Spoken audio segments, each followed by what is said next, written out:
কয় টাকা মন হইলে আপনাদের মানে পুষাইতো আর কি? এ যে পেঁয়াজ হয়েছে এতে তো আমাদের 1100-1200 টাকা মন পড়েই যাবে। মানে খরচ খরচ পড়তেছে যে এক মন। 1100-1200 টাকা খরচ পড়ে যেতেছে। ও আচ্ছা, এক মন লাগাইতে 1100-1200 টাকা খরচ পড়তেছে। তো হুম। সেই ক্ষেত্রে আপনারা দাম পাইতেছেন হচ্ছে 800-900 করে। আচ্ছা। প্রিয় দর্শক, আমরা আসছিলাম ফরিদপুরের একটি মাঠে। এটা হচ্ছে ফরিদপুরের মধুখালী থানা। তো এখানে দেখতেছিলাম যে একজন কৃষক আঙ্কেল পেঁয়াজ উঠাইতেছে। তো পেঁয়াজ সম্পর্কে তার সাথে একটু আলোচনা করব। আসসালামু আলাইকুম আঙ্কেল।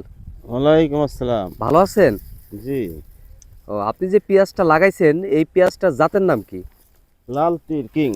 লাল তীর কিং। ও আচ্ছা, আপনার পেঁয়াজটা দেখা যাইতেছে যে সাইজ একটু ছোট। তো এই এত ছোট হওয়ার কারণটা কি? এটা লাগাইতে একটু নামি হয়ে গেছিল। ও আচ্ছা আচ্ছা, এই জন্য পেঁয়াজটা একটু ছোট হয়েছে। পিসটা ছোট হয়েছে, এবার আবহাওয়া ভালো না তো। তাহলে কি আপনি কি মনে করেন যে পেঁয়াজ যদি লাগানো হয় তাহলে একটু আগে লাগানো কৃষকের জন্য ভালো হবে? হ্যাঁ, কিন্তু আগে লাগানো তো ভালো, কিন্তু সবার তো আর আগে চারা বহন করা সম্ভব না, ও সব আচ্ছা জায়গা আচ্ছা। হয় না।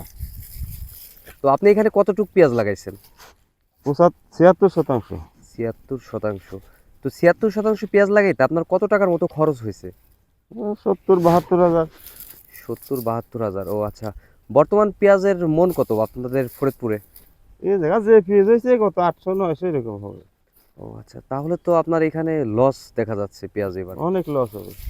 আচ্ছা দর্শক, দেখতে পারতেছেন যে আঙ্কেল 75%-র মতো পেঁয়াজ লাগাইছে। তো পেঁয়াজের যে দাম সেই দাম তুলনামূলকভাবে একেবারেই কম, 800-900 টাকা করে মন। তো এইরকম হলে কৃষক ক্ষতিগ্রস্ত। কয় টাকা মন হইলে আপনাদের মানে পুষাইতো আর কি? এই যে ফিজ হয়েছে এতে তো আমাদের 1100-1200 টাকা মন পড়েই যাবে।